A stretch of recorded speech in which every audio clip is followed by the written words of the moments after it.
Good evening, ladies and gentlemen, and welcome on behalf of IIC and the Working Group on Alternative Strategies to the 14th Annual Discussion on the State of Parliamentary Democracy in India.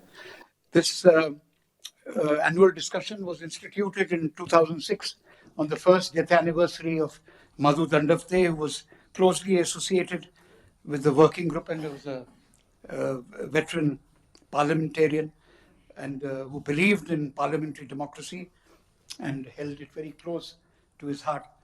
So we have for the 14th discussion a very distinguished panel.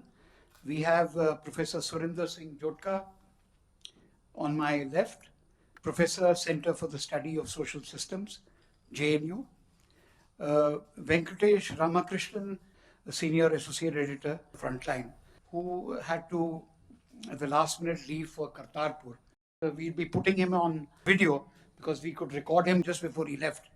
And then, of course, we have a very distinguished parliamentarian, Shri Sitaram Yechury, the General Secretary of the CPI-M. So without further ado, I think we'll have to do a little ritual. We will have to light the lamp for Dandavate ji and remember this great son of our parliamentary democracy.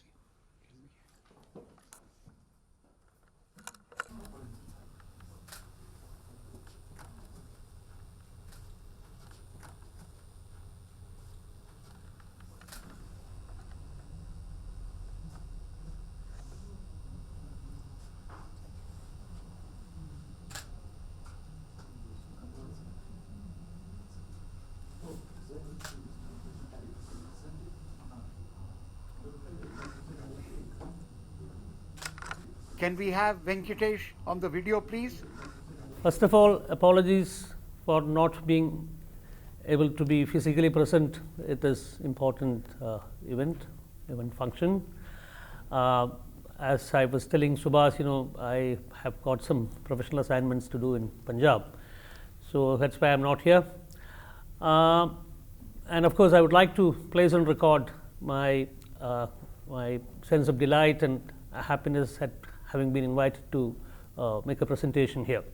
And of course, this occasion is very important because we are remembering the great parliamentarian Madhu Dandavate, who was completely committed to democratic values, and who kind of respected the opposition when he was in power, and he was a parliamentarian who very actively exposed or took his parliamentary practice so seriously that he used to agitate, he used to expose, and he used to kind of take the parliamentary practice very seriously when he was in opposition. And when he was in part of the treasury benches, I remember the way he treated the questions of the opposition members, the way he yielded ground for every single intervention of opposition parliamentarians. So it's very, very important to remember that that in a context where a lot of challenges to the parliamentary practice as a whole, I think it's very important that we remember Madhu Dandavate ji. What we're discussing today is, of course, as everyone knows, we are discussing the future of parliamentary democracy in India. And I think it's the right time to discuss something like this. And as somebody who has been covering the parliament, essentially the Lok Sabha and Rajya Sabha, over a period of some 32 years with brief gaps in between, I think a spectacle that I saw in the first week, the first session of the 17th Lok Sabha is kind of symptomatic or symbolic of the situation that Indian Parliament is going through at this point of time. This is a scene which I have never seen in my parliamentary reportage stint starting sometime in the mid 1980s. The scene is happened in the corridors of Indian Parliament, and here was the Home Minister, the current Home Minister, Amit Shah, walking through the corridors from one room to another, or maybe to the lobby from the House, and there were about 10 security people who who kind of were jostling and were running before in front of him and jostling and pushing people away, including some members of parliament and staff and press people. And this is something which was happening very often in the first session of the 17th Lok Sabha sometime in June, July. This, I think, this kind of scene I've never come across in my entire 30 years as a parliament reporter. Of course, there have been very powerful ministers, there have been very arrogant ministers, there have been abrasive ministers, but none of them had kind of created a situation where inside the parliament, in the corridors of the parliament, fellow parliamentarians and people who were covering parliament or people who were the support staff, they were being pushed around for a minister. So I think this is symptomatic and symbolic of what exactly is happening in Indian Parliament at this point of time. As all of us know, as any serious student of parliamentary practice and democracy would know, that the primary fundamental tasks of Parliament is to is threefold: is to kind of make laws for the benefit of the country, that is, in other words, enacting legislation. Or the second task is to ensure that the executive is held accountable for its functioning and the way it's taking decisions. And third, of course, is to discuss issues of importance: social, economic, political, national, international. Issues of importance need to be discussed, and kind of there has to be some kind of a way forward has to be shown to the people as well as the decision makers. So these are the primary tasks of the parliament. Of course, there are a lot of welfareism oriented things happen in parliament. Many welfare projects are cleared. Of course, MPs are given a separate fund to kind of advance welfare projects in their constituencies. But all this does not come under the fundamental tasks of the parliament. So if you look back at the last 5 to 6 years of Indian Parliament and its functioning, one can only say that on every single aspect of these three fundamental tasks, the Indian Parliament has consistently failed or is failing. So let us take the manner in which legislations or laws are being made at this point of time.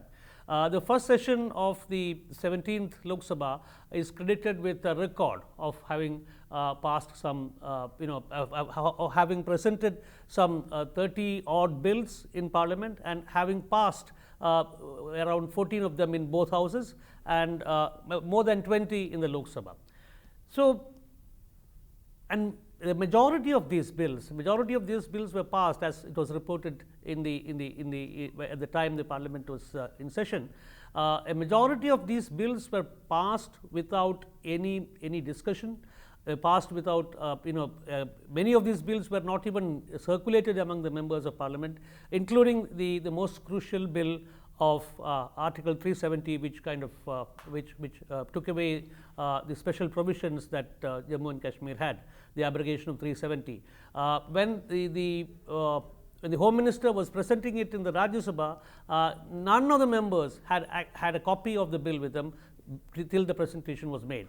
Again, the parliamentary procedure is very clear on this. It says that at least 48 hours notice has to be given to the members of Parliament to study the bill and kind of evolve their thoughts and come up with a studied response to what the government is proposing.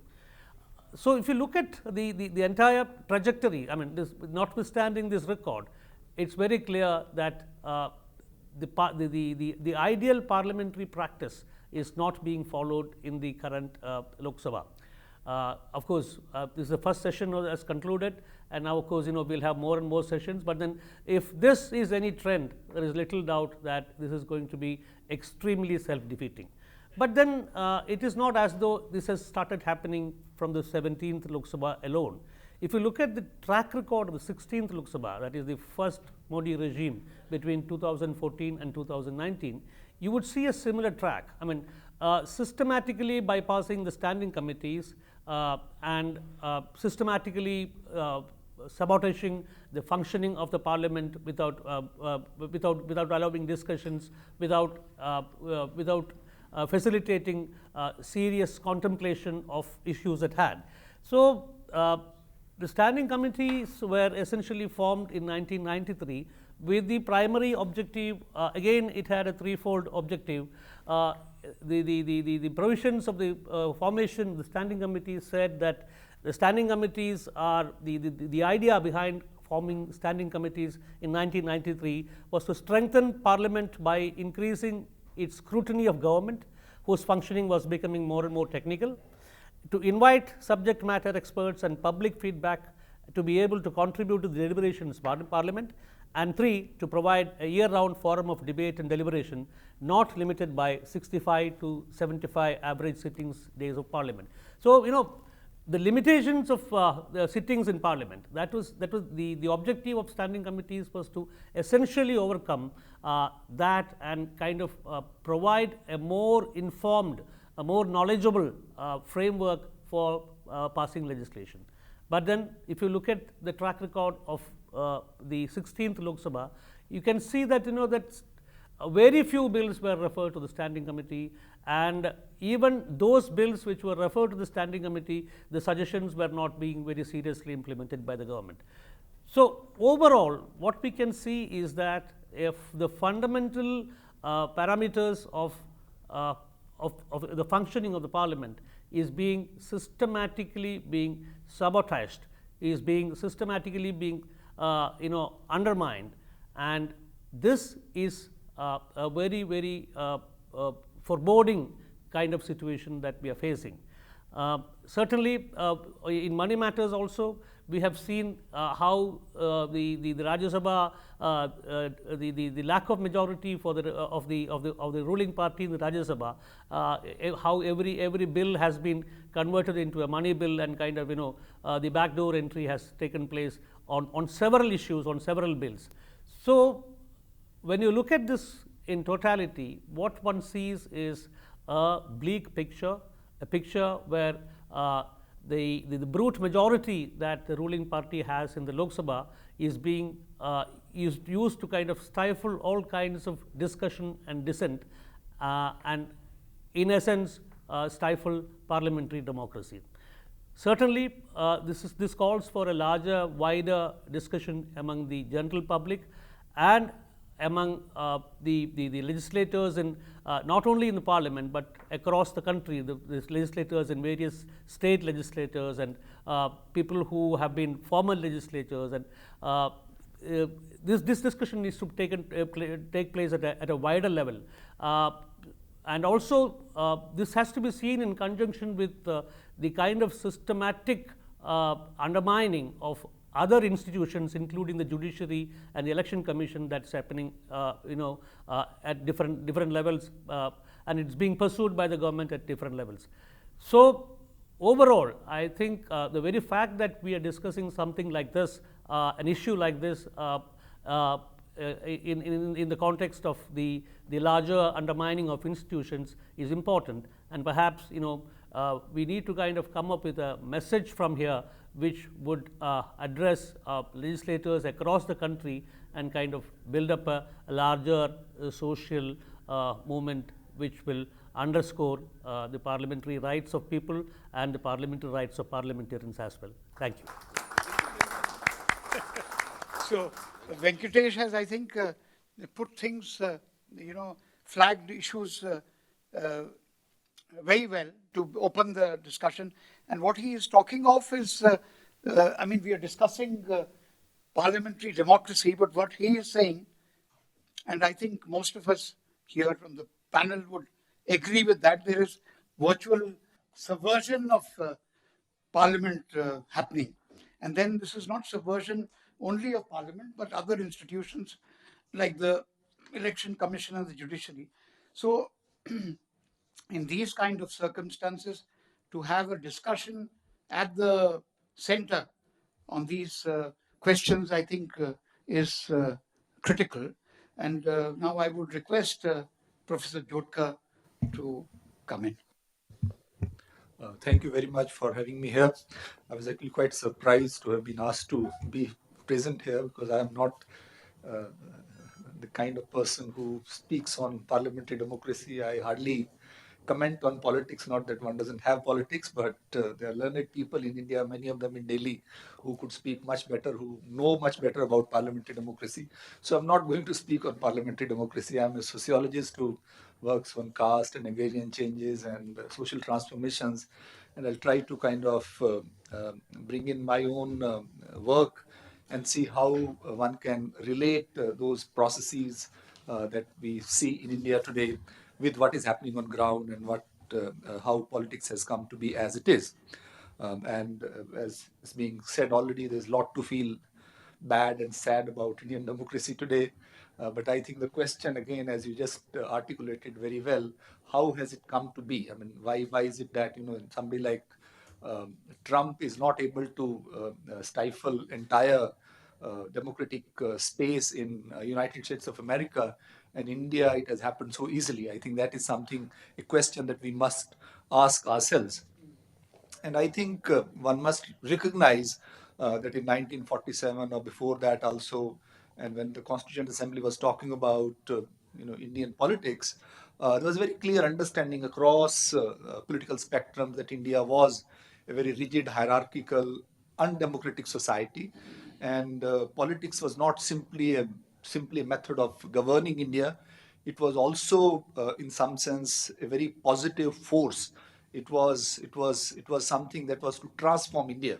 It was something that was to upset existing realities and produce a different kind of society. I think Ambedkar articulated it most clearly and radically. But I think others also understood that democracy was required because democracy would be a force that would unsettle our social structure. And along with that, obviously, people talked about economic growth and development, etc. I'll come to that as well. And I think that we must remember that democracy is not simply a matter of governing system or putting in place a parliamentary system, but it was also an agent of change or an agency of change, a very active process that would, in some sense, disintegrate the existing hierarchies and bring about a new way of organizing society and personal relations and social structure. And if one was to look at, in some sense, I'll make three broad points. One is about looking at India of last 70 years, 80 years, or maybe 100 years, grounds up, particularly last 50, 60 years. And if you look at local level realities, ground level realities, I think there is also a lot to feel good about. Even though one should talk about present, and I'll come to that, why has it reached there? If you look at, say, broadly speaking, three sets of structures which made Indian society as it was, which was extremely undemocratic and which, in some sense, was not really conducive for producing a democratic system as India was able to. First, obviously, is question of land and agrarian relations in 1947, early 50s or 40s or 30s. If you look at the popular debates, India had a very strange kind of agrarian structure, which was not only quote unquote backward, but also it was structured in a manner where there was no space for an actual working peasant. And that's why left parties talked about land reforms, and this was something that was also pushed by Congress party, because unless you somehow bring in the agency of cultivating peasant, productivity will not increase. So from both productivity perspective, democratic perspective, I think land relations and structure of agrarian relations became a major concern. Again, across spectrum, it was not only a left issue. Even people who wanted simple economic growth realized that unless you introduce some amount of change in existing structure of agrarian relations, things are not going to change. And if you were to look at land relations today, whether it is question of agrarian bondage or it is question of landlordism, uh, trajectories of change vary significantly across regions. Kerala is very, very different from Bihar still. Bihar is very different from Gujarat still, right?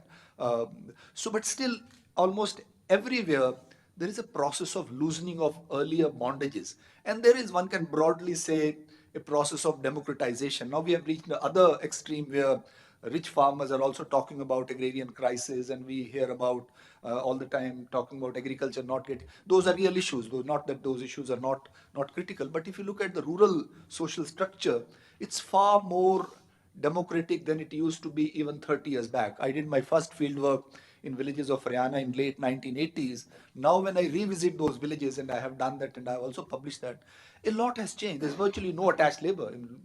This is not only about Punjab and Haryana. Also in states like Bihar, labor cannot be bonded. It's very hard. Even person completely landless, Dalit laborer, you cannot bond them. They'll run away, right? Even if you try to. And it is actually the big landlords who have run away from Bihar villages. And these are realities. And I think these realities need to be taken note of. So the old kind of what some Marxists used to talk about, semi-feudal structure of relations, they have all disintegrated, and they have now paved way for much more voluntary kind of land relations. And these land relations obviously have their own problems. I'm not saying that everything is fine with Indian agriculture, but those kinds of dependencies and those kinds of hard exploitations, they are very difficult to execute. And migration, again, is something which has many other aspects. This is something on which we can spend a whole kind of week talking about, because there are so many interesting things. But on the question of democracy, and it has connection with parliamentary democracy, because the political elite, in some sense, have to mobilize those spaces, and those spaces have to be, in some sense, also understood. And I think Indian political elite understand these changes, and they're able to, in some sense, work through that. Second, I mean, one example could be if you just look at the social background of parliamentarians and those who go to state assemblies, their backgrounds have changed. Even those who are agrarian elites, the source of their income is no longer agriculture. The source of their income has become much more diverse, whether they are Chautalas or Badals or Pawars. They all come from agrarian dominant castes, but the sources of the reproduction of their power is now largely urban rather than agrarian. And that's again something on which I've been working on, how this connects. A related point is question of caste. And again, if you look at structure of caste hierarchies, practice of untouchability, and the violence that was embedded in the reality of caste, even though lots of people celebrated caste and they continue to do so. Even our professional theoreticians talked about caste as a very harmonic Hindu system of social organization. I think that's absolute nonsense. Caste was a system of, in some sense, violent structuring of social relations. And that violence was far greater than simple question of bonded labor. I think the humiliation that is embedded in caste, and there's question of gender embedded in caste. And this was something which was unfortunately not taken politically by the Indian elite at the time of Indian independence. That's why we never had planning commission talking about caste. Caste was never seen as a question that needed to be dealt with by the state system. It was seen as something which is part of traditional norms and myths, and the moment light of development comes, it would automatically go away. And that continues to be the case with the middle classes. Most of the middle classes don't like to talk about caste. They think that the moment you talk about caste, it in some sense creates problems. But on ground, we see caste today much more. I mean, today, nobody can talk about Indian electorates without talking about caste. And that is because of, again, a process of democratization. Agency is something which is not confined only with the upper castes or rural elite or urban elite. Now everyone speaks, everyone articulates their way of thinking about Indian society. Today we talk about Dalits. 30 years back, we did not have the category Dalits. Nobody talked about Dalits. Even leftists did not talk about caste until very recently. So even, say, states like Bengal, even today they don't have very strong, in some sense, political formations around caste, and it's in some sense good as well as bad, partly because hegemonic politics of the Bhadralok elite was in some sense able to marginalize the caste question. And you talked about poverty through class, which in some sense was a good thing. I'll come to that point in a short while. But again, questions of humiliation and hierarchy don't get talked about in the mainstream of Indian political narratives in 1950s, in 1960s, in 1970s. And only it's in the late 1980s when you have a new kind of Dalit elite emerges from ground, and then followed by a new so-called OBC elite emerging from there, that they push this agenda that we need to recognize caste. We need to recognize caste not because we are castes, we need to recognize caste because our fates are still shaped by realities of caste. And then when you look at the numbers of IS officers and top level elites in Indian society, you don't find even OBCs. I mean, scheduled castes have been able to come in because of reservations, but that also took like 30, 40 years for that, in some sense, class to emerge within scheduled castes. That's why they begin to talk about caste in 1990s. And you have people like Kanshiram coming up. And these are all kind of quota middle class, as we call them, that emerges within the Dalits. But there is a positive thing to it. Now Dalits have their own agency. They do want to talk about caste, and they do want us to talk about caste. They want social scientists to look at how corporate economies are being structured, how urban spaces are being structured, and how exclusionary they are, how IIC is structured. I think it will be a good case to study how elite spaces are in some sense, in some sense. They talk of themselves about as caste-free, but they are also in some sense spaces of privilege, which are exclusively quote-unquote upper caste, right? And that's something which... Yeah, I mean, well, Brahminical is just one word, but I think otherwise it's mostly upper caste. So I think these questions are now being talked about on places like this table in a very legitimate manner. And I think that also is a major achievement of Indian democracy, that some of these questions have come up. Similarly, if you look at question of family and regimes of reproduction and sexuality, I think a lot has changed in India. I mean, I see young women, I'm a professor at JNU, and the way they articulate, and when students come to class, we have majority women students coming into the class, they don't come here to become good brides. 30 years back when we went to the class and young women students were there because they wanted to get married, and families thought that if they have an MA degree, they'll perhaps get a better groom. Not any longer. They know what they want to do and they want to pursue that. Even lower middle class families, if a daughter is born, if parents have two daughters, they'll do everything in urban context to educate their children, their daughters, and let them do whatever they want to. Not that there is no conflict, there is generational conflict. People want their daughters to still follow the traditional norms, but when they violate, they also realize, and if they do very well, then they also feel very proud of them, and even if they marry outside their community. These are very, very important changes, and they have, in some sense, been made possible by Indian democracy and the expansion of education, expansion of various other kind of spaces. And these are things which are not really talked about much, but we need to, in some sense, discuss, because reproduction and sexuality are very, very important sources through which, in some sense, inequalities and authoritarian regimes are sustained. The third, and I'll stop after this, will take another 5 minutes or so. The point that I'm talking about, which in some sense explains, in my understanding, what is happening despite this whole process of, so this is the second point, actually, I'll take another 2-3 points on the final stage.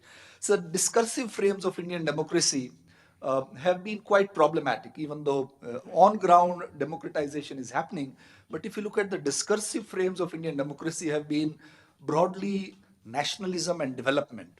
Now, there are problems with this nation building, and nationalism was seen at that time. Lenin also thought that third world nationalism was progressive. It was progressive because there was a kind of larger context, and then nation building becomes a major concern for everyone. And also within that, this whole idea of development.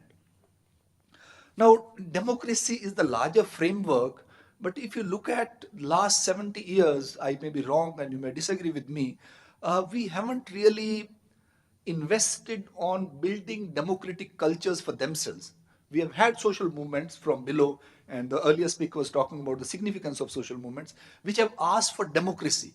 But state has, or India's, in some sense, political process has been obsessed with development delivery, which is very, very critical. I think the point that I was making earlier would not have been possible if development delivery didn't expand.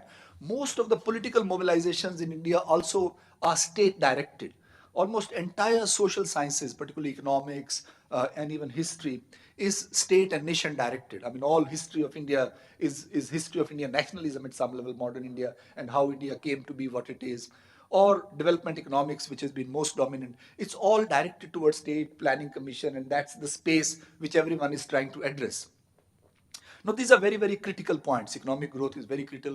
Without that, you can't do anything. But not talking about democracy for the sake of it. the point that you were making earlier, that there were leaders who talked about democracy for the sake of it. Somehow that in some sense has been a kind of weaker framework, and that has produced a kind of elite-centric framework, because there are problems with the idea of development, because the way we visualize development, in some sense, has already been visualized for us by our colonial history. It was during the colonial period that we were marked as a backward society, backward country, and there's a plenty of literature in development studies which says that how we were made underdeveloped, not that we were underdeveloped in 15th, 16th, even 17th, perhaps 18th century. If you look at the per capita income of Britain and of India, India perhaps be more prosperous than parts of Europe. We had more cities than Europe had, but we were still called as land of village republics, and villages were, even somebody like Karl Marx had access only to the colonial literature. He also thought India had always been stagnant, and for centuries nothing had changed in India because of caste and village, which was not true at all. India was a very vibrant society. We had trade, we had, look at Kerala, the kind of people who have come from all over the world, and this Punjab, all, routes to Middle East, and these were all very active trading routes. India was not an underdeveloped country. I mean, in Bengal, which was the region that was first colonized by the British, it was one of the most prosperous region of the world as agrarian regimes. And I think that also, in some sense, gets completely undermined through this new narrative of development, which becomes hegemonic, and all of us begin to believe that India has always been backward. Agrarian backwardness that we were talking about some time back, interlocking of agrarian relations, it was product of colonial rule to a large extent. Colonial policies, in some sense, made agriculture backward. There was ruralization, deindustrialization. There's plenty of literature. But this development discourse has had its implication that you would sacrifice everything for development. You would sacrifice everything for nationalism. And I've seen it with my eyes. I used to be a student in Chandigarh when police officer KPS Gill, in some sense, was doing all kinds of things. And our comrades will say, no, he is fighting a battle for the nation. And we should avoid talking about his sexism, talking about issues that are about human rights, and question of the way Sikh militancy was curbed. Almost complete political spectrum and complete agreement on it. We did not think of democracy for the sake of it. Nation building was more important than democracy. Similarly, development is much more important than democracy. If tribals have to be completely uprooted from the places of their livelihood, it's fine, because there's a big project is coming, and that project would eventually help everyone. So I think these narratives have, in some sense, produced a kind of structure of patronage where the local elite, which is gradually consolidated himself, some of them have also come from below, they have become the patrons. And it is only through those patrons that now politics is accessed. And if you look at any parliamentary, any member of parliament, and I really admire their energy and their ability to work. I don't know about most of them, but I mean, if you just go to any MP's house in the morning, there would be 200, 300 people sitting there, somehow or the other asking for fare. The other day, this chap was talking about, what is the name, MP from Kerala, who's also a writer, Shashi Tharoor. I mean, the number of people he sees every day, right? So I think there is a structure of patronage that our political system promotes. It's only through these political connections that you can get things done. So this has become a substitute for institutional process. When you have the right to get those services done, you will not be able to get those things done unless there is somebody who can make a phone call on your behalf. And this is something that political elite enjoys. This is how new patronage structures are being developed through politics. My final point, and I'll not spend much time on this, we can come back to it, and that is related to the earlier 2 points, that how Indian politics has gradually evolved towards representation through identities. And I think it started in 1980s with the, in some sense, Khalistan movement and Northeast, and later on the rise of Dalit politics. At some level, it has been a positive thing, because people from the margin find it very hard to participate in democratic political process on their own.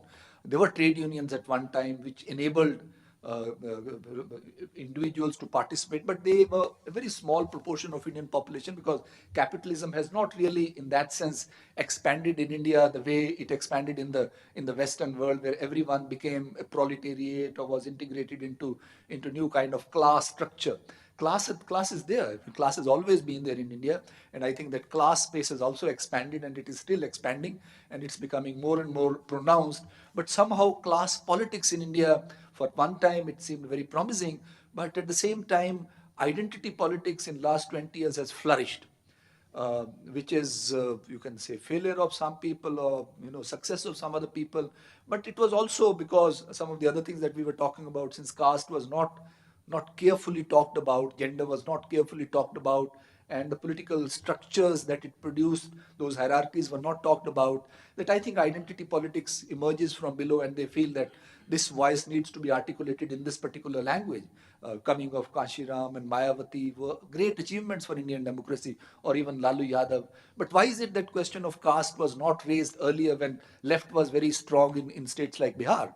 So those were not raised. But then these people come and raise it in a very, very different language. They expand the idea of democracy in India, but it also then gets into, in some sense, counter narratives of identity politics. Why not majoritarian identity? And I think that is something where we are stuck now. We have this whole narrative of development where state success means only development delivery, and then development is understood in a narrative which itself is very elitist in whatever you may say. Eventually it produces structures of patronage rather than empowering citizens and building institutions and systems working on their own. They need to be mediated through these individuals who sit in parliaments and state assemblies or even in opposition. And the liver of identity, where questions of citizenship in some sense become irrelevant as long as you are present, and your counter has to be present in the same kind of garb. So this is a kind of grim picture, but at the same time, I don't think by itself it is sustainable for a very long time, because aspirations from below, the first point, that's kind of again my wishful thinking, that the way democracy has in some sense become an addictive thing for everyone. And people are not willing to sacrifice their rights. Look at young women. They're not going to go back to domesticity after having come out of those. And their families don't want to, even if they are right-wing, far right-wing. They want their children to do well, and those daughters are not going to give up so easily, even if they are influenced by propaganda for some time. Dalits are not going to be, pushed back into the traditional Brahminical system, or OBCs are not going to go back to rural areas and become peasants and agricultural laborers. So we hope that the first process in some sense will overtake eventually, and I think parliament democracy is perhaps at this moment seems to be in bad shape, but I'm not very pessimist. Thank you very much. Thank you, Professor Jodhka, for that fascinating sociological journey. And with the universities under so much severe threat for intellectual discussion and dissent, somehow the IIC is now becoming like a university, small time university. So when you talk of agrarian conditions, you talk of caste, you talk of democracy per se being undermined under the process of nation building, you talk of structures of patronage, and then finally you talk of democracy as a great disruptor of the past. So that disruption, I hope, does not bring the citadel down, because the citadel itself is under threat at this moment. So now can I ask Sitaram Yechury to come in? Thank you, Suhas. Professor Jodhka and all the distinguished people here. This is an order of Sri Madhu Dandavate, and I had a very, very long association with him for nearly more than 4 decades. First time I met him was when I was the president of the JNU Students' Union, way back in the 1977-78. And that's when we had triumphed from the emergency, and he was a minister. And a lot of delegations, we used to go to him. And then, he was also a teacher, a great, but a very, very, very pure, one of the rare Democrats that I've come across in Indian politics. I mean, there would be nothing he would like to stop anybody from saying. And we were very impetuous in those days. Professor Sheila Balla is here. She was my teacher also, so she would know. I mean, our impetuosity was such that we could go. And I was, in fact, demanding that there should be Nuremberg type of trials against Mrs. Gandhi. So it was it was Madhu Dandavate who came and tempered me down, saying that I said we all suffered also during emergency, but let's take it in a balanced way, and spoke over democracy, etc. Anyway, he was a great teacher. I learned a lot from him. And when he learned that I was doing my PhD in economics, he was more interested than my politics at that point of time. And then he came down to, well, he was also the deputy chairman of the Planning Commission for some time. So, well, it was in this room 30 years ago when we were debating the rise and fall of Gorbachev in the Soviet Union. What happened? Soviet Union had not yet fallen. It was about to fall. This was in 89, I think. So exactly 30 years ago. Sitting here, Mr. Indra Gujral, Mr. Madhu Dandavate, myself on the left, and we were all very furiously debating, and we were categorized then as the black sheep of the world communist movement, saying that you're opposing Gorbachev. How can you do that? I said, please support Gorbachev and see the end of the USSR. And very few people liked that I mean, that sort of a statement, but that's what eventually happened, unfortunately. It's not that it was once you felt bad that you were being proved right, and that was something that happened, and he was there. Anyway, all that apart, I'm glad that in its honor we are discussing this issue, because state of parliamentary democracy. I think if you look at today and what happened today in Maharashtra, what we have is the state and the song state, but little of parliamentary democracy. I mean, the way parliamentary democracy, I'll come back to some of the issues that Professor Jodhka had raised, the sociological journey, like you called off. But in the 70 years of the sociological journey that we had, did we actually achieve the potential we are capable of? Yes, many changes have taken place. They will take place. I mean, 70 years ago, I was not born. So now I was born. That's a change. No, changes will be there. But is it meeting our potential? And there, I dare say, there's a lot more discussion will be required, because it is not meeting the potential that we should have had. But that's a different aspect. But look at what happened in Maharashtra today. You had the governor giving time till 8:30 today to Mr. Sharad Pawar, who also worked closely with Madhu Dandavate, saying that whether you'll form the government.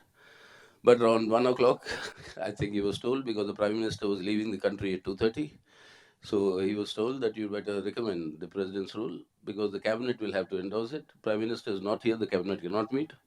That will be a problem. So before that, you send in your recommendation, hurried Cabinet meeting.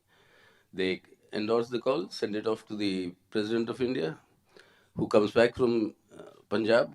He was on a visit there to sign this proclamation, and you have President's rule there now. And the time is going to be used for what they've done, like in Goa, Manipur, Uttarakhand, Karnataka, to somehow manufacture a majority. And that manufacturing of a majority is what parliamentary democracy is being reduced to. Venkitesh spoke of the experience of the 16th and the 17th Lok Sabha periods. I was there for bulk of it in the parliament. So you can see the contrast and difference. And I think I left the parliament at the right time, because right now it is not really functioning as the parliament, because there's no committees, no discussions, no scrutiny, no any in-depth study of what are the laws that we are passing. Venkatesh explained all that. I'm not going to travel on that. But the manner in which parliamentary democracy is being trampled with, parliamentary democracy is not only the functioning of the parliament. Parliamentary democracy is the upholding and implementation of the Indian Constitution through an institution of parliamentary democracy. And that, I think, has been the biggest casualty. The way the J&K Article 370 thing was done, I mean, you may have different issues on whether 370 should be there or not there. But how was a state in the Indian Union dissolved within 4 hours, and you converted into 2 union territories? And after all that you promised 3 years ago, saying we'll take everybody on board before we do anything, without anything, in a unilateral manner in which you've done, and for 90 days now, and actually it's coming close to 100 days, You have no state of communication, no public transport, no schools, no colleges. I mean, it's virtually under siege. Now, does I mean, when I managed to breach that wall and enter, and some people managed to talk to me, even though there's heavy police security, the only question they would ask is, are we going to be India's Gaza Strip? Is this like Israelis, occupation of the Palestinian lands? What answer do you give them? And you can't discuss this anywhere. You open your mouth, you're anti-national.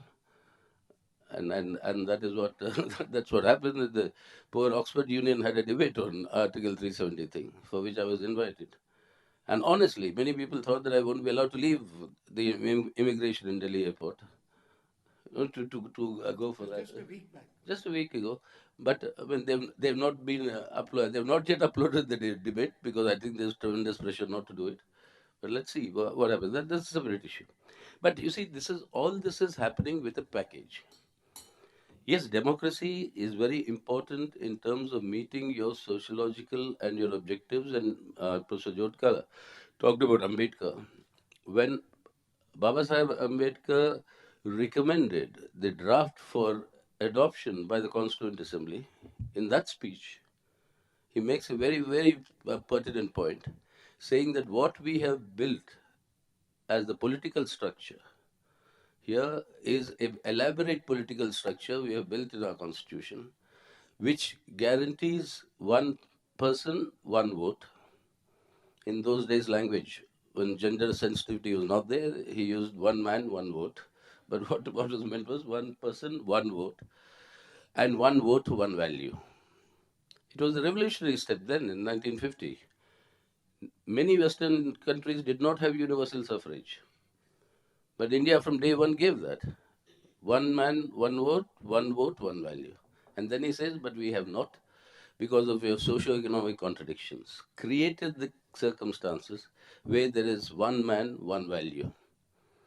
Unless we overcome our socio-economic contradictions at the earliest, this elaborate political structure we have built will be torn asunder. And that was the warning he gave 70 years ago. Now, that is the potential, have we been able to overcome these things? That's a separate issue there. But overall, the state of parliamentary democracy, if you look at it, it is the most important medium for social change, undoubtedly. And there were everything, Professor Madhu Dandavate himself in the planning commission, the sort of things that used to be planned, the sort of thing, I mean, those are all the issues that were, but today that space is gone. That is the whole problem. We're talking about Dalit oppression and issues like that. What happened to Bhima Koregaon? What is happening now today in terms of the recurrence of the atrocities against the Dalits? Yes, nobody would want to go back into the nutshell of being a domesticated animal. I'm talking of women. I mean, 40 years ago, remember the girl students in JNU were more aggressive than us. I'm talking of 1970s.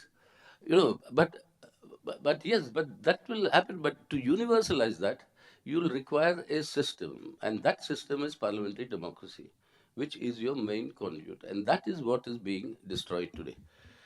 And that is why what happened in J&K, the NRC process in Assam, 20 lakh of people being left out of citizenship, bulk of them being, unfortunately for the ruling dispensation today, bulk of them being Hindus. And to assuage them, what have we come up with? The most obnoxious proposal of what is called the Citizenship Amendment Bill. That is, everybody else other than a Muslim who's come in from neighboring countries will be given automatic citizenship. It runs completely contrary to your entire spirit of our constitution, letter and spirit, where we guarantee, irrespective, I'm quoting, irrespective of caste, creed, or sex, unquote, all the rights in the constitution, including citizenship. Now you have publicly announced that we are going to undermine that. Now, the Supreme Court, in its current dispensation, whether it will allow that or not, we don't know. But after what happened about the Ayodhya case, I mean, it's amazing. I mean, if there's a government trust to build the temple, Why can't the government trust build the mosque as well? Why do you say we are being gracious and giving us charity land to the Muslims to build their mosque, but the temple will be built by a trust found by the government? I mean, it's so blatant, some of these expressions, that we find. I mean, if the demolition is illegal and criminal, any proposal to take action against those who have been listed there, including from Mr. Advani, Murli Manohar Joshi downwards to Bharti, everybody who's been named in the FIR and the charge sheet? If the placing of the Ramlalla in 1949 was illegal, what is it that the Honorable Court is proposing to do about it? And if the Babri Masjid was not demolished, would the Supreme Court, through this verdict, have said that do not demolish the masjid and build the temple? Because the space was vacant after demolition, that this verdict came. Now, these are questions against, I mean, these are the holy cows, you can't question them. So these are the issues, and this is the state of your parliamentary democracy. Now, these are issues that are very, very disturbing. And put together, if you look at the institutions which are the medium of social change as well as protection of our system, each one of them, you've seen Venkitesh Ramakrishnan talking about the parliament itself. I don't have to repeat that. The judiciary, all of us are seeing today. I mean, just imagine, I mean, as a digression, when it was impossible, twice we went to Srinagar to enter the city to meet and see the common people, we were disallowed. Then, out of sheer desperation, an idea struck me that I had moved a habeas corpus petition. Habeas corpus in Latin means produce the body. Instead of producing the body, the court could not have declined admission of the writ. But instead of producing the body, the court orders the petitioner, that's me, to go and examine the body, come back and file an affidavit on the state of the body. Now, I mean, what is the meaning of such justice? Anyway, that apart, when we questioned it, we raised it apart. So the state Supreme Court, the election commission. Now we have seen, I mean, Mr. Sheshan passed away, and everybody paid a lot of tribute to him, because in the immediate experience of the current election commission, Mr. Sheshan is a glorious hero in that sense. I mean, we had a lot of differences with him then, but nevertheless, but look at that institution, the CBI, the ED, Mr. Chidambaram in jail, not a single charge sheet, not a single charge framed against him. No basis to go to the court, but is under custody. So, I mean, those who had gone over to the BJP, they're all protected. So what do you make out of this entire thing is that you have the institutions also being undermined. If parliamentary institutions of parliamentary democracy, independent institutions, independent authorities, if those are undermined, there are no checks and balances left in the system. And that is the danger that we are today combating. And one of the biggest institutions of parliamentary democracy is the fourth estate, that's the media. And there, the less said, the better at the present moment. So, I mean, that is so. Even each one of these things that are happening is very, very disturbing today. And that is why it requires. I mean, I had to begin my Oxford Union debate by carrying a copy of the Indian Constitution. I said anybody who disagrees with this government is termed as anti-national.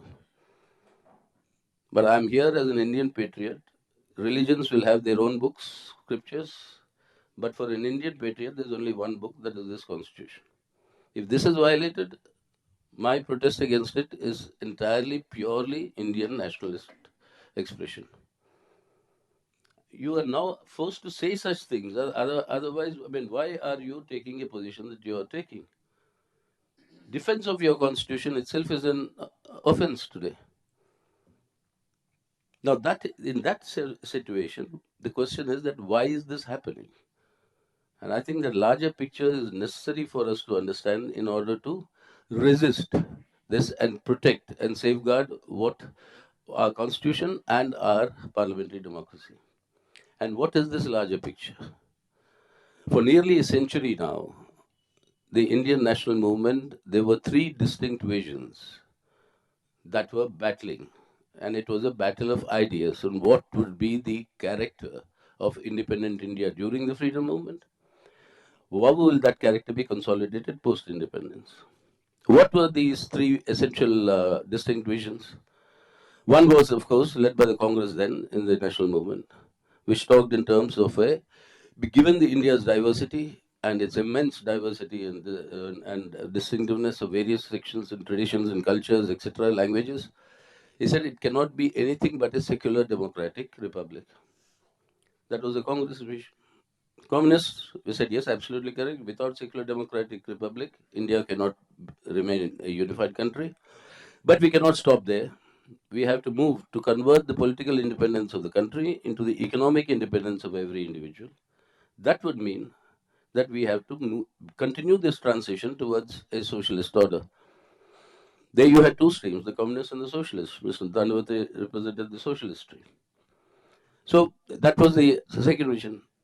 Quite contrary to this and contradictory to this was the third vision, which had a twin expression, that India's character will be defined by the religious affiliation of its people. Thus was born the Islamic State concept and the Muslim League championing it, and the Hindu Rashtra concept with the RSS championing that. And in fact, ironically, the first person who articulated the two-nation theory and spoke of this was Savarkar. Vinayak Damodar Savarkar, clean 2 years before Muhammad Ali Jinnah, mentions this at the Muslim League conference, that there are two nations in India. Unfortunately, partition, Islamic State of Pakistan was established, but the Hindu Rashtra of the RSS variety was not permitted by the Indian people in the freedom struggle. Mahatma Gandhi's assassination was a part of that frustration. That you didn't allow a Hindu Rashtra here, but an Islamic State there. So many thought after that assassination, India independent, that threat is over. But obviously not. That process continues till date today. That to transform the secular democratic republic into their conception of what today is more popularly known as the Hindutva Rashtra, which means this entire constitutional order has to break down. You require a unitary state structure, no question of any federalism. You require a control over this, and on the basis of whipping up a communal nationalist jingoist passions, to rouse passions and divide the people. I mean, no concern about one of the worst economic situations and crisis India is facing today. Virtually, we are in a recession. 50 years, highest unemployment. Now today, all your core industries have come down to, I mean, your growth rate of them is so negative that it's below that of 1912. Farmer suicides, agrarian distress, no purchasing power. A chai biscuit country. When Britannia and Parle are saying that 5 rupee packets, the sales have declined, forget your cars, forget anything else. If people are unable to buy the biscuits, what is the state of affairs? But no discussion on that. Nobody talks about those things. Only whipping up these jingoist passions. And that is where the danger is. And that's why finally, to Professor Jodhka also and the others, I'd say, just go back to some of these discussions in the last century. George Lucas, the famous intellectual and a Marxist, I wouldn't say historian, but a cultural, historian also, he posed a very important question saying that German people were the inheritors of the most progressive, rational philosophical traditions of the 19th century. How did people who inherited this legacy of being the most rational and most progressive philosophically eventually end up internalizing and accepting the irrational philosophy of fascism? I mean, how did the people trained in this happen? It's a fascinating question. And he answered it in a seminal book called The Destruction of Reason. What is happening to JNU today? What is happening to the University of Hyderabad? What is happening to all your centers of excellence and research? what is happening to your cultural organizations, your academies. Entirely replace rationality with irrationality. Study of Indian history is to be replaced by the study of Hindu mythology. Everything is Ramayana, Mahabharata. Study of Indian syncretic philosophy, philosophical tradition, rich philosophical tradition, is to be replaced by the study of Hindu theology.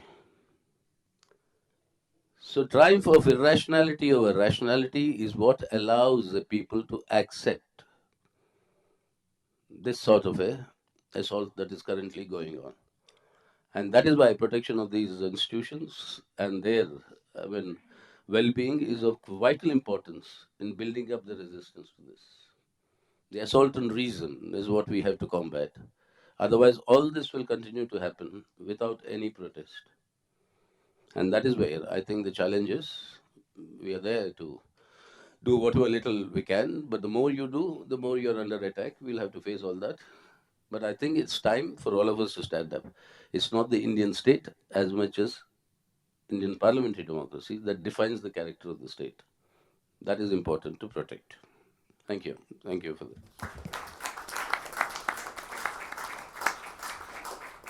that. Thank you very much, Sitaram, for that defense of reason. Okay, on the assault of reason, defense of reason. I just want to, I don't know whether I should be saying it, but I'm so full up of it. I just want to share this with you that, there was this Bangalore Literature Festival over the weekend in Bangalore. And my daughter, who's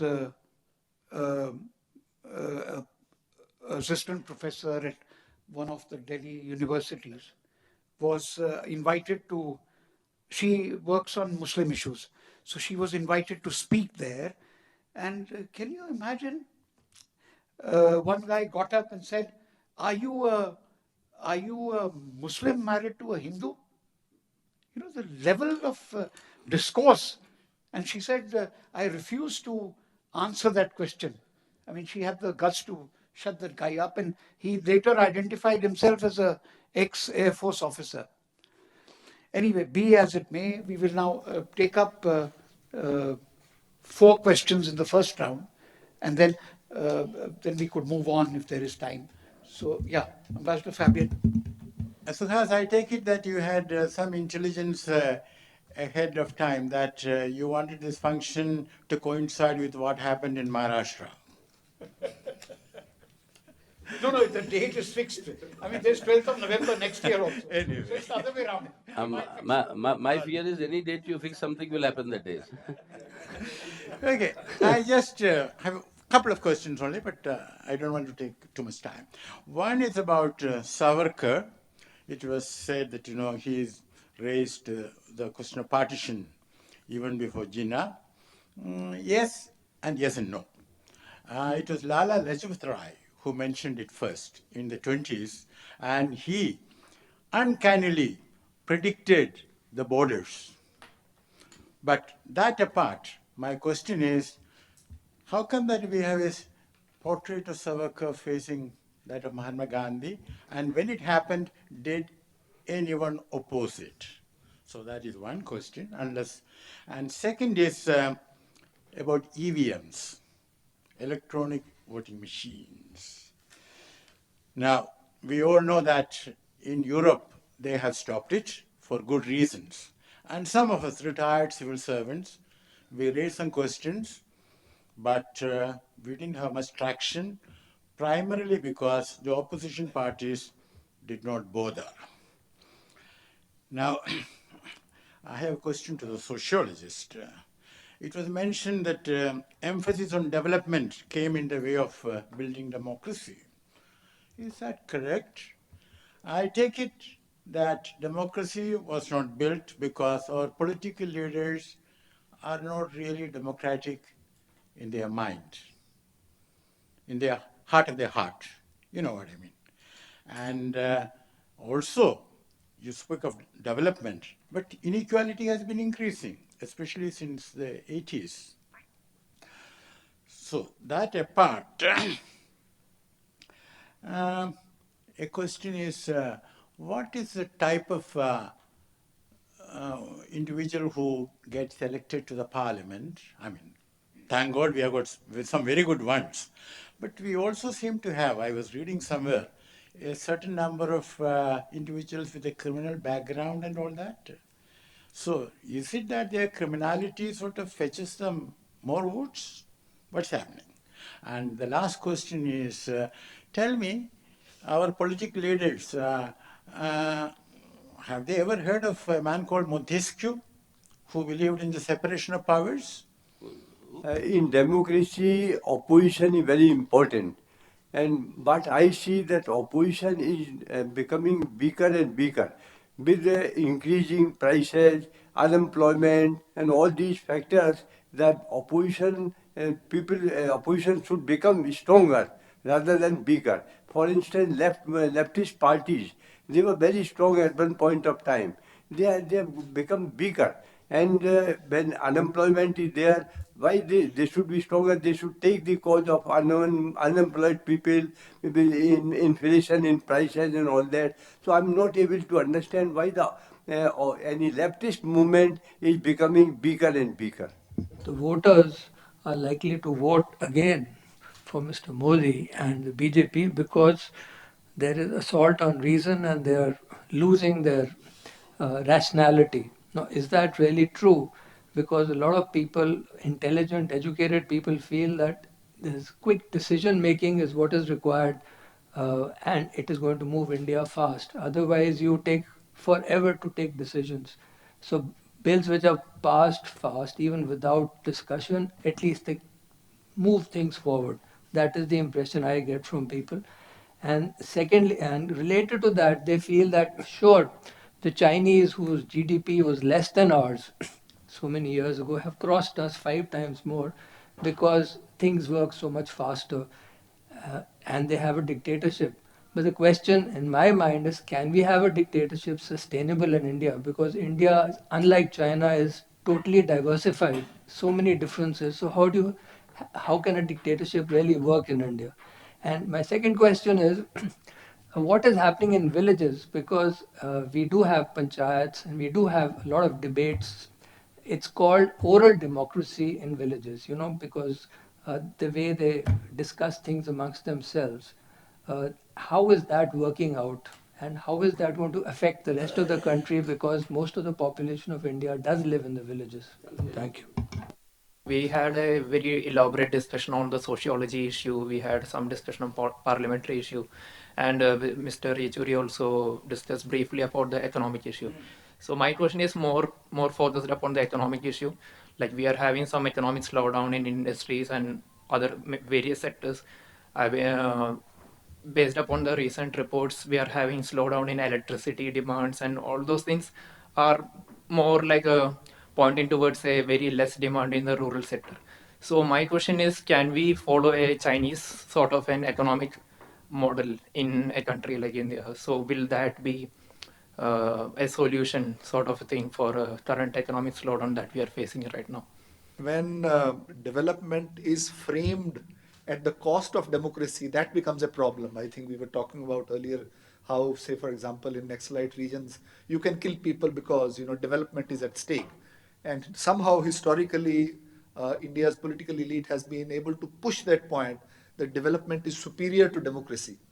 And people like Madhu Dandavate, in some sense, remained in minority, though we have had that, and it continues to be there with people like Yechury in parliament. Not that it is absent, but among the two, somehow development became a very important, useful resource for the political elite to push their own agenda of hegemony. And with that, obviously, there are corporate interests and several other things that come with that. And obviously, the global world order is also very critical. The way Western capital wants to, in some sense, continue its control and hold over resources in our country. I think this ideology of development is not simply about policy. It's also about ideology, and that's where I think the mainstream political leadership is also implicated in it, making development as source of legitimacy for the new regime.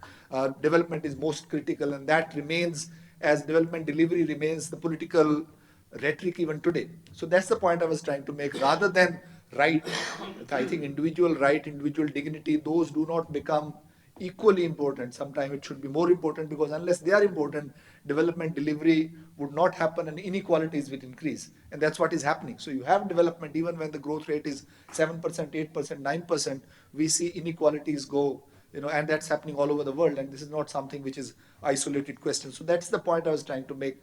I'm not really for irrationality or anything like that. Uh, I think the other point about, maybe I can comment on oral democracy in villages.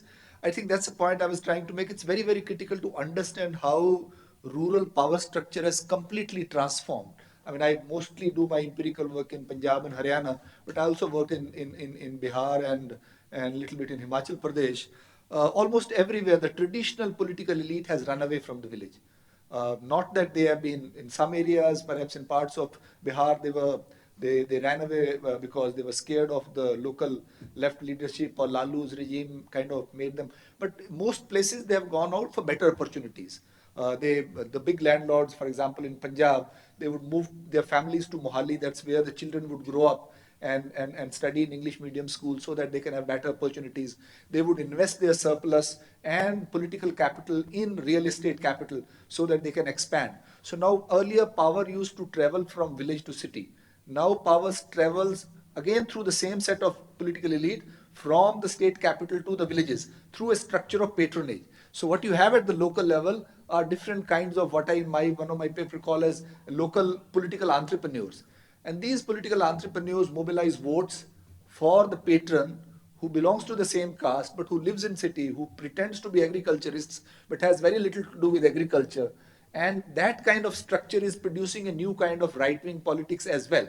So politics becomes, in some sense, very undemocratic because of this whole structure of clientele and patronage politics. And that's a process that many people are working on, and my work also kind of supports that.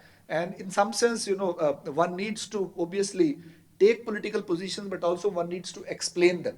Why is it that people vote the way they do? I don't think Indian voters have become sillier than before. I think they have become more aware, more articulate. Yes, propaganda is very critical. I completely agree with Sitaram Yechury that there is a regime which is trying to produce irrationality, and it is happening in a massive way through media, and we need to study that. I think empirically, social scientists still in India are not invested on studying this whole production of a kind of common sense, which is producing a new kind of political narrative where nothing matters. Even their own interests don't matter. Like, we don't talk about economic growth. We only want to talk about Kashmir. Before that, we talk about something else. So you keep traveling from one emotional issue to another emotional issue while you're not able to eat food. I think during those elections, there was a video circulating on Facebook where this woman says, "Yeah, I don't have to eat. I don't have anything to eat, but vote to unhi ko dalna hai. My son is unemployed, lekin vote to unhi ko dalna hai." So, this kind of narrative is real, and that's something that we need to make sense of. And we need to intervene if we can, if we have to save democracy. It is a real assault. And that public is not the same kind of earlier type of public. These people are capable of making choices. So they make choices, right? EVM is important, but I think public opinion is actually in their favor. So I think there is something that we need to recognize and not see only as a regime of manipulation. I think manipulation is much more sophisticated, and that's where I think lots of people are not really invested. And I think the control over media is something which is very, very critical. I think I'll stop here. Well, Savarkar portrait, you raised about it. We had opposed it. In fact, we were very critical of our leader then, Somnath Chatterjee, because the system in the parliament is that you have a committee for the statues and portraits to be put up in the parliament. And Somnath Chatterjee was a member of that committee. And out of his oversight, I mean, when this issue came, I mean, either he was not there or didn't. I mean, he later, when we criticized him, saying, "You're a member of the committee, how did you allow that?" And also, ironically, right opposite Gandhi and everybody. And AJ Nurani is very, very voluminous in reporting. I mean, how? Because of lack of collaborative evidence, Savarkar was saved. Otherwise, he would have been actually sentenced in the Gandhi assassination case. But that was how it happened. So we criticized our leader then and said that this was wrong. But we, unfortunately, we were the only ones who really true, because much of that history is also obfuscated. Much of what Savarkar, because you were right about Savarkar, reason why I'm saying that he propounded the two-nation theory. 1938 presidential address to the Hindu Mahasabha. That's when he first articulates this. Yes, the Lala was said that earlier, but this was a direct political leader of a political mainstream movement, part of the freedom struggle, who articulated this. The other one who picked up was Jinnah.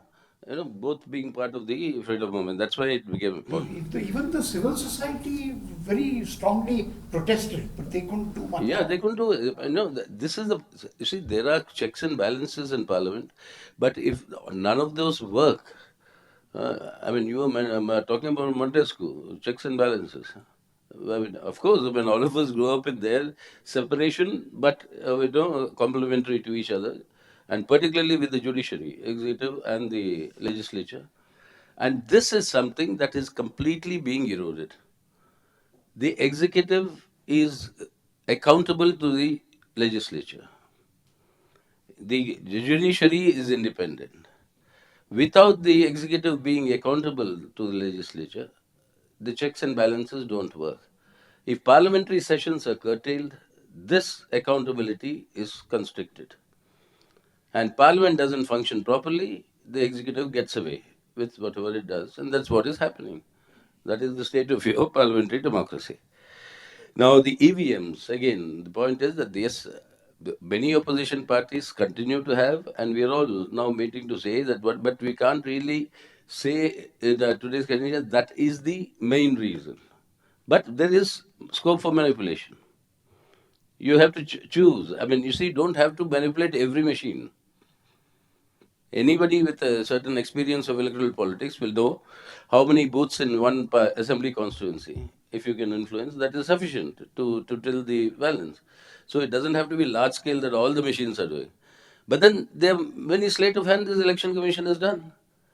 Supreme Court has said, I mean, we said 50% for your EVMs to be under the paper trail, that VVPAT. Election Commission said no, 5. Earlier there used to be 1 in Assembly Council, they said 5. So then Supreme Court agreed.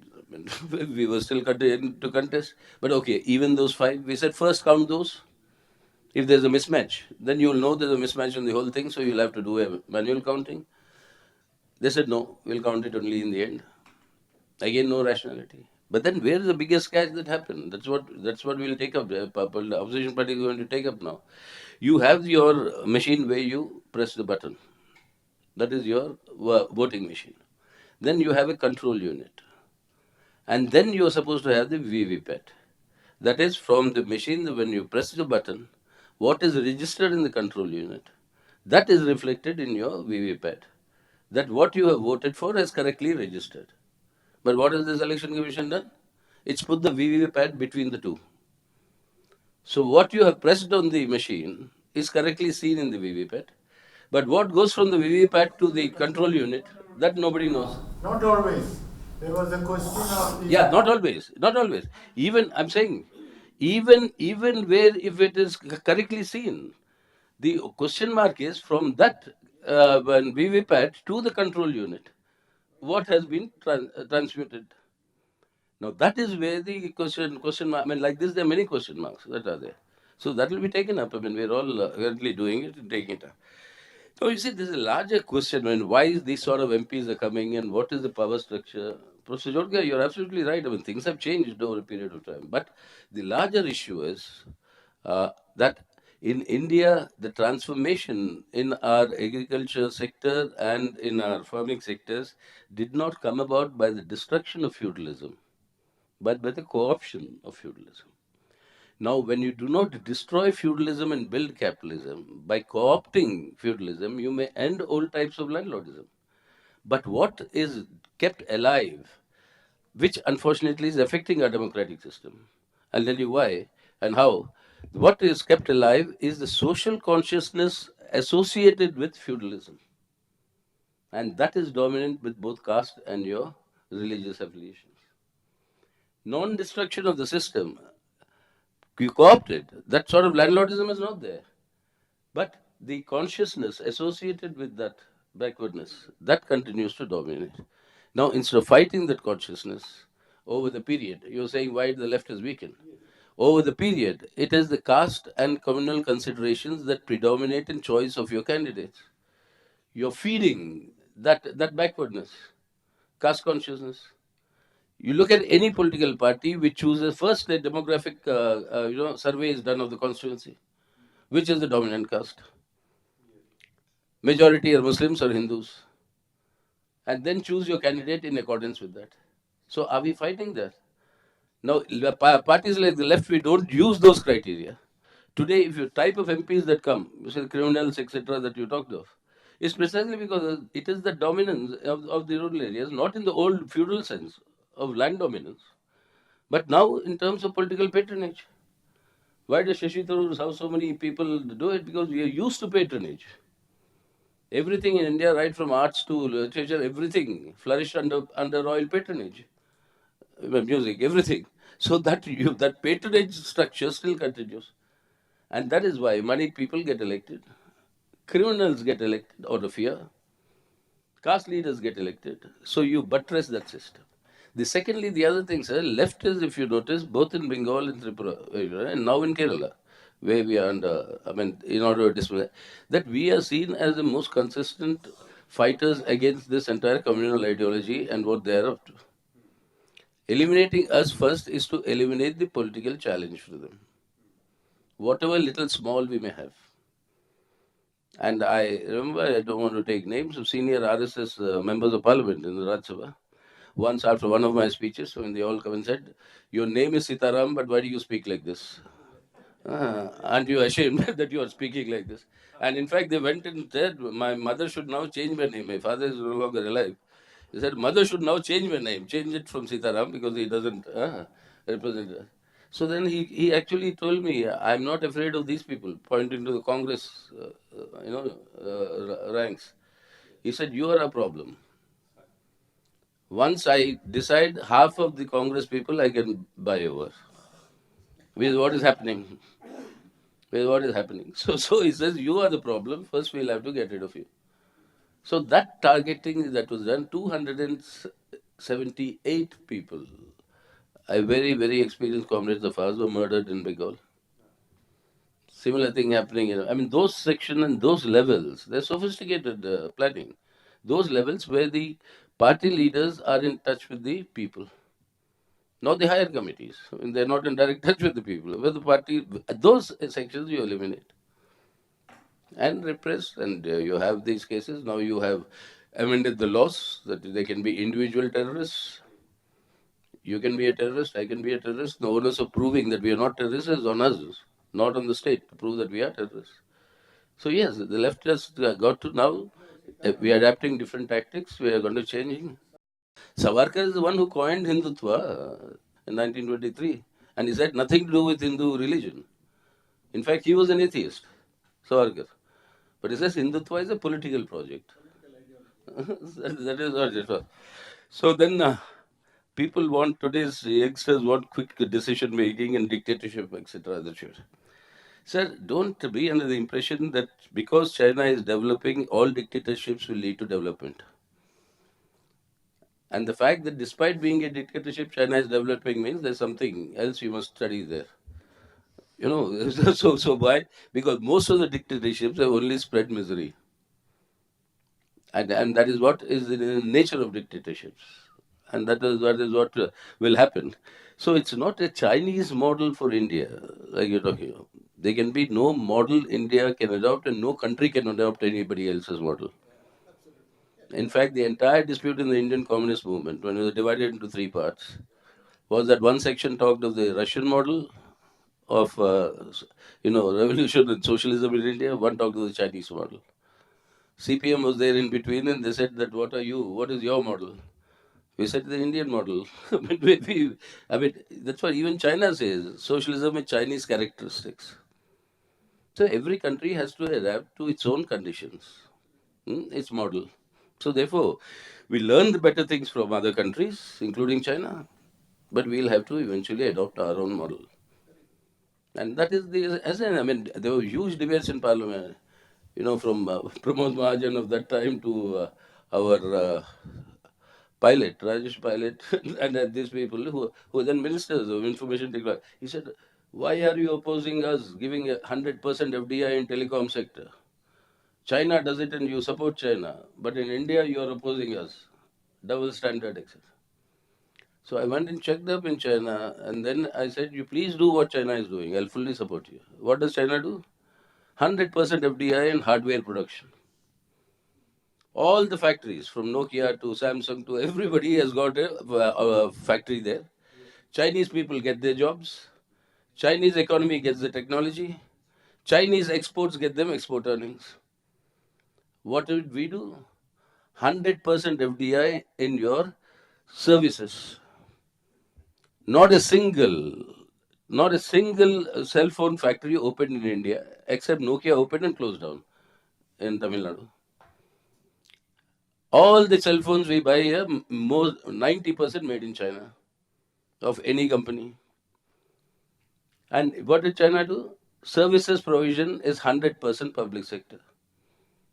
They control the rates for the people. That is modulated. I said, yes, open 100% FDI in hardware, have 100% public sector control over services. Instead, today, you have Jio Hind, Vodafone. I'm sorry, Jio Hind is what I've told Modi in the House when I was in Parliament. He appeared for a full front page advertisement when Jio was launched. Modi's whole photograph in every paper. So I said, sir, you have achieved something, Prime Minister, that you have changed Netaji Subhash Chandra Bose's slogan of Jai Hind into your slogan of Jio Hind today. Today, India has become Jio Hind. And that's it. I mean, they just take over the monopoly of telecom. Yeah, Adani takes over the monopoly of your airports and all other privatization. And then your Anil Ambani takes over the question of defense production. And this is development. So the younger generation want quick decision making for what? For a better life, no?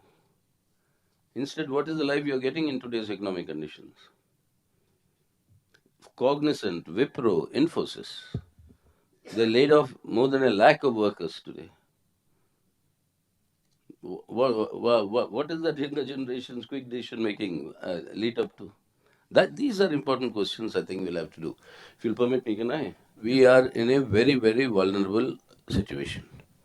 If we do not restore our checks and balances and get back the primacy and supremacy of your parliamentary democracy, I think we are only in store for a very, very right-wing dictatorship to emerge. How does one go about it? Hmm? How does one go about it? How to do that is precisely the point. We all have to unite.